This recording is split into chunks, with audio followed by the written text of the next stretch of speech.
Sujin lay on the bed early in the morning, absent-mindedly rubbing the edge of her yoga mat with her fingers while sinking into her thoughts. The weight of her age pressed on her mind as she reflected that she was already 40 years old. At this age, was she missing the presence of a man by her side? Her eyes slowly drifted toward the family photograph placed on the small table beside her bed. Staring at the image of herself with her late husband and their little daughter, a wave of bitterness crept into her. In her heart, she silently accused her husband, thinking that everything had been his fault. The silence of the room broke when the door creaked open. Her daughter, Eunjung, asked her with a gentle voice, asking if her mother was still sleeping. Sujin, lost in her own reflections, thought that perhaps it was already too late in life to dream of new love. Pushing the thought aside, she responded softly that she was already awake and would be out soon. After freshening up, Sujin moved into the kitchen and began preparing breakfast. Eunjung, sitting at the table, insisted that she did not need to eat because she was already running late for school. Sujin, however, firmly reminded her that even a little breakfast was important. Skipping meals, she explained, was not only unhealthy, but also harmful for the skin. Eating properly, she said, would help her daughter grow more beautiful. Eunjung's eyes lit up as she teased that she wanted to become pretty, just like her mother. Sujin laughed, amused by the innocence of her child, and agreed with her. Yet Yoonjung's mood shifted as she mentioned that something other than breakfast was ruining her skin. With curiosity, Sujin asked what it was, only to hear her daughter complain about the boy next door, Oppa Junhyun. Yoonjung explained that he had started being noisy again, talking like a maniac all night long. Sujin asked gently if she meant the student Junhyun, confessing that she herself had not heard anything unusual. As she placed the food in front of her daughter, Yoonjung continued, insisting that his loud voice carried into her room so clearly that she wondered what was so thrilling about his endless conversations. Sujin reminded her daughter not to speak in such harsh words, but Eunjung retorted in frustration, accusing her mother of taking his side of hers. Calmly, Sujin assured her that this was not the case.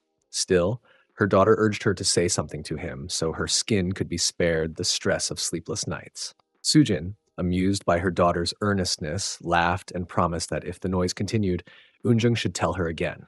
Once breakfast was finished, Eunjung thanked her mother and prepared to leave for school. Before she could step out, Sujin stopped her and asked whether she needed more pocket money. She reminded her daughter that it had been a while since she had given her any. Eunjung reassured her mother that she was fine, explaining she had been saving. Sujin shook her head, clarifying that it was not about saving, but about her comfort. Eunjung smiled and suggested that if her mother was so worried about her, she could simply work part-time. Sujin immediately dismissed the idea, saying that students should focus only on their studies. Eunjung winked playfully, promising that if she needed money, she would ask, calling her mother Mrs. Kim to tease her before leaving with a cheerful goodbye. Sujin stood quietly at the door, watching her daughter leave. A deep sigh escaped her as she thought of how good and kind her daughter was. Her heart, however, ached with regret. Memories flooded back of how her husband had died 10 years ago, leaving her to raise their daughter alone. She admitted to herself that not once had she managed to do things perfectly for Yoonjung, and even now she could not provide her with her own room. With those heavy thoughts pressing on her, she prepared herself and left for work. At her workplace, Sujin began her duties as a cleaning lady. She mopped the floors diligently, and as she was about to clean the urinals, she heard a voice behind her. Someone thanked her for her hard work.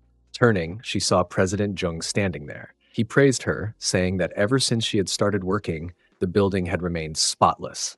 Sujin smiled politely, insisting that the place had always been clean. He shook his head, assuring her he was serious, and remarked that the woman who had worked before her spent her time joking around instead of working. While speaking, he began relieving himself at the urinal. Sujin glanced in his direction, embarrassed but telling herself it was unavoidable in such a setting. Their conversation continued. He commented on her situation, suggesting it seemed difficult.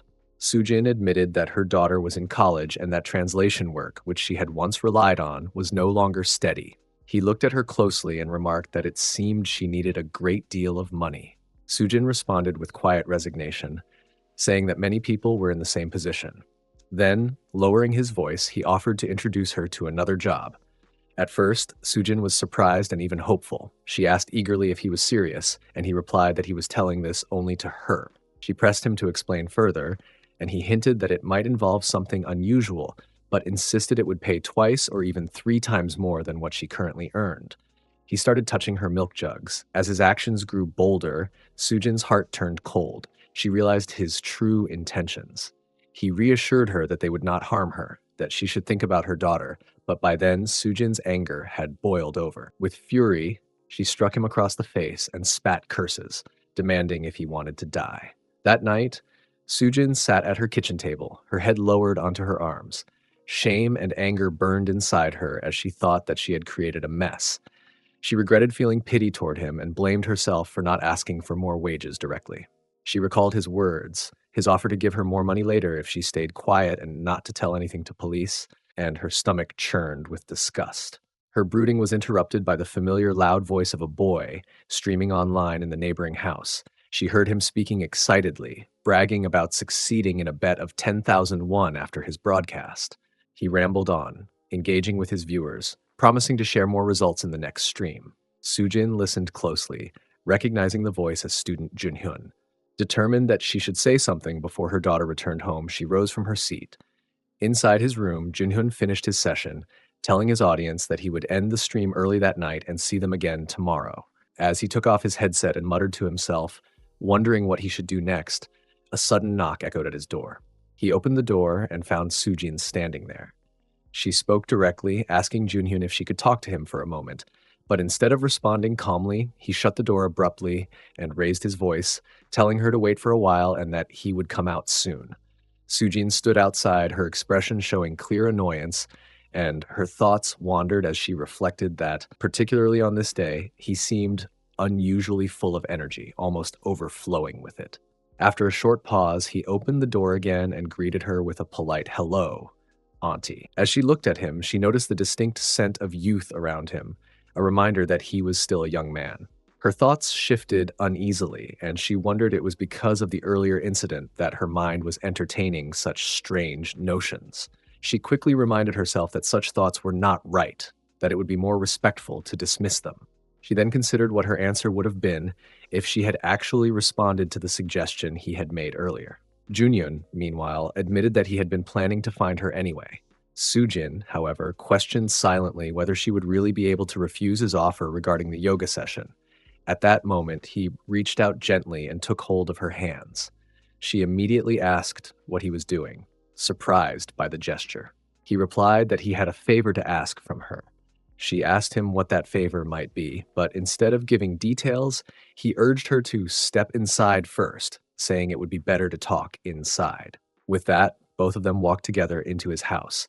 Elsewhere, Eunjung returned home and announced her arrival by calling out to her mother. She then realized that the house was empty and wondered whether her mother had gone out at such a late hour.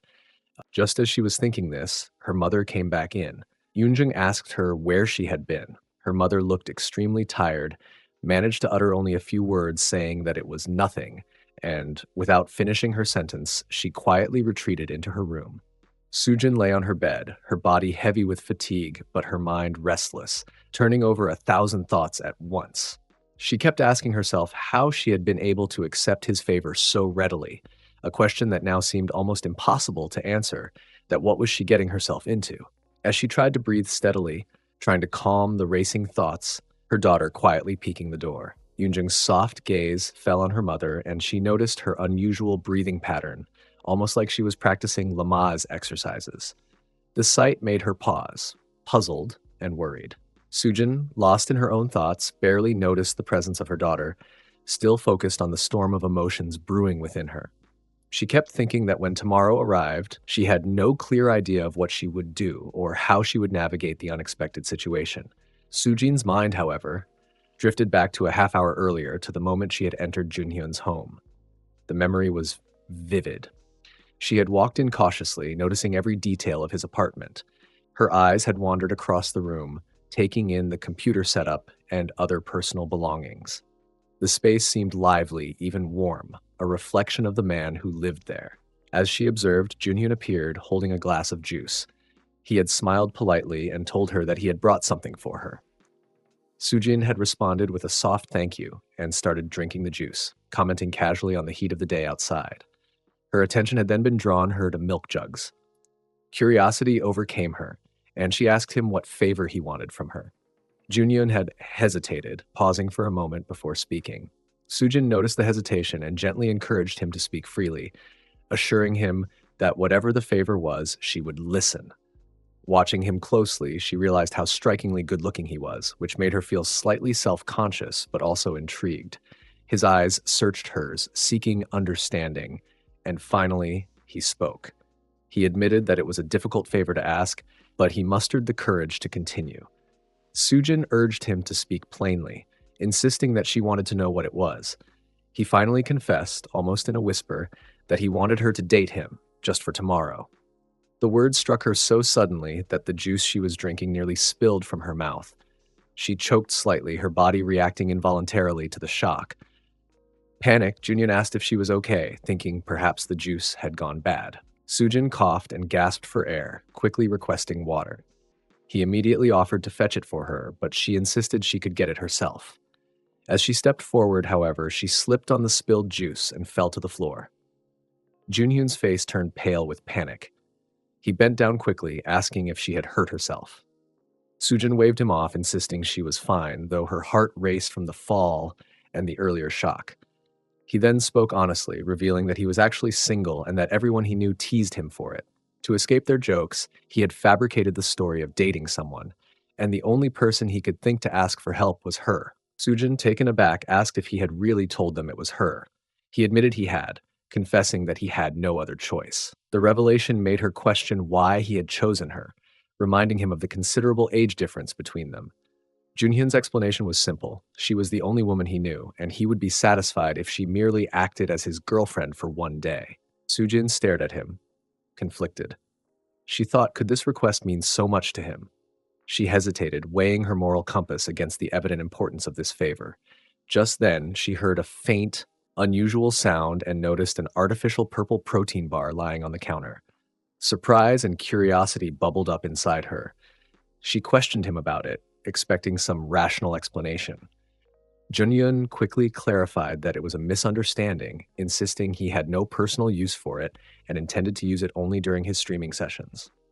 When Sujin attempted to leave, she accused him of exploiting the arrangement to involve her in activities typically reserved for real couples. Junhyun, clearly taken aback, quickly denied any such intentions. She raised her voice, comparing him to the eccentric men found in adult-themed webtoons, her frustration and fear mingling in the intensity of her words. He pleaded with her to calm down, worried that someone might overhear their argument.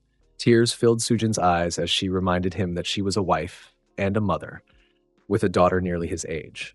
She struggled with her own emotions, realizing how precarious and strange the situation had become. Junhyun responded gently, acknowledging her circumstances, and reiterated that all he wanted was a single day. Yet in his heart, he admitted that he wished he could make her happy forever. Sujin's eyes widened in disbelief when he mentioned the word forever. He explained that he truly liked her and she could not hide her surprise. When she asked why, he revealed his loneliness, having grown up with only his mother in his life. His lack of exposure to women left him unprepared for kindness and beauty, and when someone like her smiled at him, he could not help but fall in love. He added that even if she agreed for just a day, it had to be with her and no one else. Sujin remained still, her mind spinning from the intensity of his words. She realized that her decision would carry weight, but at the same time, she felt strangely compelled. After a moment of reflection, she agreed, her voice soft but resolute, saying that she would accept being his girlfriend for just the next day. Junyun's expression changed from anxious hope to overwhelming gratitude. He instructed her to come to his house the following day and explained that it was better to tell her in advance. Sujin, gathering her courage, asked one last question about the fake purple protein bar. He promised to explain everything the following day, smiling faintly at the absurdity and strangeness of the situation. Time passed quickly, as it always does when one is consumed with anticipation. Morning arrived, and Sujin found herself standing outside her own door, the weight of responsibility pressing on her shoulders. She reminded herself of her roles, mother, wife, neighbor, auntie, but the promise she had made to Junhyun lingered in her mind. The notion of spending a day as a young man's girlfriend both intrigued and frightened her, and she took a deep breath, trying to steady her emotions. Junhyun asked Sujin if she was ready now. She was wearing a face mask, her voice trembling slightly as she replied that yes, she was ready. Even as she spoke, her heart was racing, her stomach fluttering with nervous anticipation. Junhyun looked at her carefully, studying her expression, and asked if she remembered all the things they had discussed before.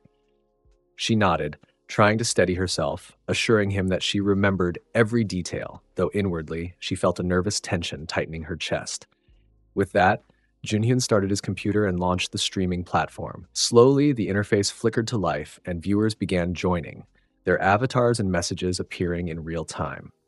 Junhyun initiated a countdown, and as it reached 0, he greeted the audience with a warm, "Hello, everyone." Sujin felt a shiver of nervousness run through her.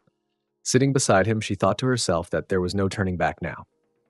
Both of them faced the screen, the glow of the computer illuminating their faces and casting soft shadows across the room. Junyun asked her to introduce herself. Her throat felt dry, and for a moment she could not find her voice. He repeated the request patiently, encouraging her gently, and after a moment's pause, she asked if she truly had to do it. Taking a deep breath, she whispered that her boyfriend is Junhyun Si, announcing herself as his girlfriend. Junhyun confirmed it to the audience, telling them that he indeed had a girlfriend. Internally, Junhyun worried that her nervousness could cause problems on the stream. Perhaps it was her first time appearing online that made her so tense. He tried to reassure her subtly, telling her to stay comfortable, and asked her again to introduce herself. Taking a deep breath, Sujin managed to speak more fully. "Hello, everyone." She said she is Junhyun's girlfriend, and her name is An Gayong. Nice to meet them all. She asked her please take good care of her. She had faked her name, but she said it clearly, giving the impression of confidence, even though inside she felt her heart hammering. Comments began pouring in almost immediately. Sujin watched them scroll across the screen, thinking that the audience truly believed their scenario was real. Suddenly, a notification appeared. OO had sponsored 10,000 won. She blinked in astonishment, thinking that something so simple could have such a large impact. Almost immediately, another person sponsored 5,000 won. Sujin felt a mixture of surprise, anxiety, and disbelief. She began to wonder if this was all part of a scam. Her thoughts became slightly fearful as the stream continued, the donations coming in faster than she expected. A viewer questioned whether Junhyun had used employees to stage the stream, which made both of them feel uneasy. Junhyun quickly responded, denying any wrongdoing, insisting that everything was genuine. Sujin looked at him and noticed his composure, despite the growing pressure. She decided to speak herself, telling the viewers that she was telling the truth, doing her best to provide proof. Still, some viewers continued to scrutinize them. One comment pointed out that their age difference was too large to realistically call her his girlfriend.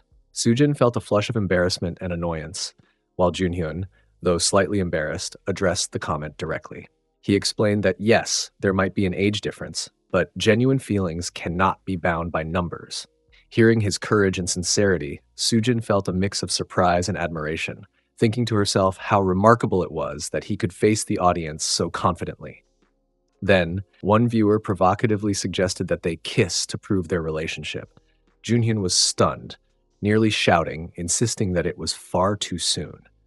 Sujin, however, calmly replied that they could try it. He was shocked by her unexpected confidence, but she reassured him that she was okay with kissing. Internally, she reasoned that she needed to support him, ensuring the stream did not falter because of her hesitation. Junhyun debated in his mind, thinking perhaps it would be better to resist, but seeing her resolve, he realized there was no other option. She urged him to hurry, and they leaned in, sharing a kiss. Junhyun thought to himself that there was no way he could resist. Once the kiss ended, Junhyun ended the stream. Sujin, slightly trembling, asked about the stream, worried that anyone watching might misinterpret their actions. She thought that anyone who saw it might consider it a crime or a mistake impossible to recover from. Turning to him, she asked if he had truly meant it when he said he liked her. Junhyun confirmed, with sincerity in his voice, that he had, emphasizing that age did not matter and that his feelings were genuine. Sujin reflected on her own life, realizing that as a mother and a woman not used to dating, she had never seriously considered romance in this way. Junhyun, understanding her hesitation, apologized for his impulsiveness, promising to take responsibility for his actions and asking her to accept his apology. Despite the awkwardness and tension, Sujin realized she had felt genuinely happy. For a moment, she was reminded of the warmth and joy of being loved as a woman.